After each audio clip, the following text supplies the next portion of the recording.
Hello, self-employed professionals. I'm Cynthia, founder of The Brave Zone. One of the most common challenges that I've seen in the self-employed industry is overcoming self-doubt.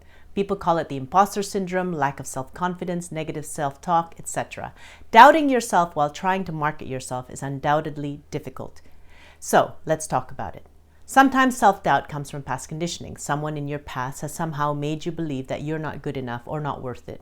You may not immediately remember where or when it happened or who influenced you to think that way, but usually if we dig deep enough, we'll find that one incident, that one interaction that made you lose confidence in yourself. If you never really take the time to review your life, you may actually start owning that belief that you're not good enough. Initially, it may have been someone else's opinion, but you start to believe it. You start to make it yours. Over time, a vicious cycle is formed. Because you believe you're not good enough, you remember failures more than successes. You choose to dismiss positive beliefs and identify with negative ones. When you succeed, you say, I'm just lucky. And when you fail, that's who I am. And because you radiate an energy of self-doubt and insecurity, other like-minded weak people start to be attracted to you. Birds of a feather flock together. You reaffirm each other and defend each other against positive people. Your little self-doubt bubble is formed. Strong, positive people get tired of listening to you and they move away. As you move through different phases in your life, these weak people become not only your friends, but your spouse, your business partners. And it becomes harder for you to succeed in life and business because you drag each other down. Neither of you can stand independently or interdependently, so you live dependent of each other, leaning on each other for security, feeling needy and frequently tumbling back into bad habits. And because it's hard to achieve in this type of environment, your belief that you are truly a failure is reaffirmed. You start forming certain life patterns. For some people, it's repeating the same mistakes over and over again. It could be attracting the wrong life partners, making the same mistakes in business, or building habits that harms your physically or mental health.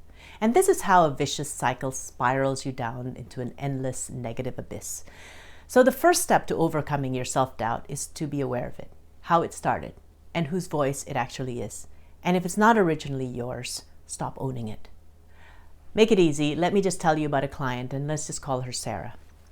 Sarah had a happy childhood until she went to boarding school, where, in an effort to exert discipline, her teachers frequently made her feel she wasn't good enough. She grew up with that belief and attracted a husband that abused her.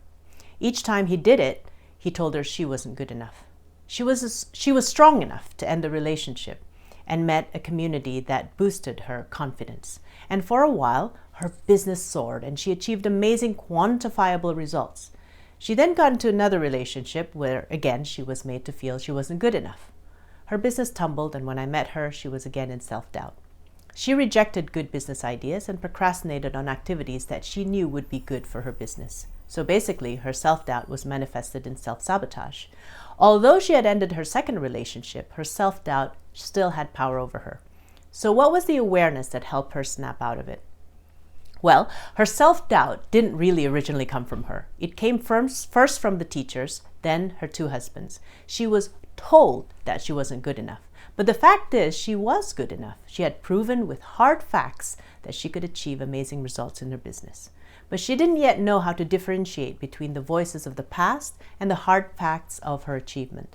So I asked her, when you say you're not good enough, whose voice is it actually? Do you really believe it's your own, or are you just repeating what your teacher and husbands told you?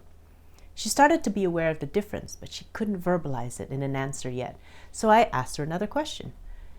So did you really achieve those amazing results, or was that an opinion? Was that a fact or an opinion? She answered that one quickly and she said, no, it was a fact. I mean, my revenue shot up, so it really happened. I continued, was that just one time, or did you do it consistently? She answered the latter. So I repeated my first question. So when you say you're not good enough, whose voice was it actually? Do you really believe it's yours, or are you just repeating someone else's voice? This time, she was ready to answer. It was their voice, not mine. I sealed it with, facts don't lie. Opinions are debatable.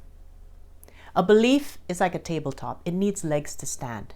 And the legs of a belief is proof.